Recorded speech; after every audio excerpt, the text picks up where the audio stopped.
আজ আপনাদেরকে দেখাবো আমার এই আমগুলো। আসলে এই আমগুলো আমাদের তেমন একটা সুস্বাদু না, আর পাকাও খেতে পারি না। এগুলো কাঁচা অবস্থায় নষ্ট হয়ে যায়, আর তেমন একটা স্বাদ না, একটু টক। আজ আমি কয়েকটা আম সংগ্রহ করব।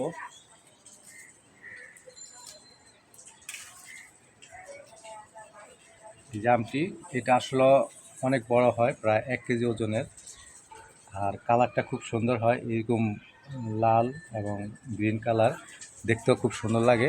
কিন্তু আমগুলো নষ্ট হয়ে যায়, পুরা পাকে না। আজ আমি 2টা আম সংগ্রহ করব, এই একটা আম আর এই একটা আম। এটা আমার মেয়ে আম খেতে চাইছিল, তো তার জন্য আমি 2টা আম সংগ্রহ করতেছি, তা আপনাদের সাথে শেয়ার করতেছি।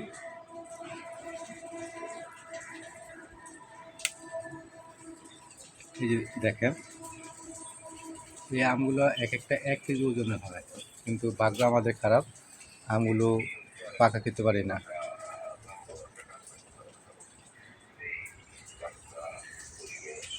আর এটার সাথে এই আমগুলো নষ্ট হয় না, এগুলো কোনো পোকা আক্রমণ করে না, এগুলো ঠিক আছে। কিন্তু এগুলো নষ্ট হয়, আসলে কালারের কারণে পোকা আকৃষ্ট হয়, আর যার কারণে আমগুলো নষ্ট হয়ে যায়। আজ এই পর্যন্তই, ভালো থাকবেন সবাই, খোদা হাফেজ।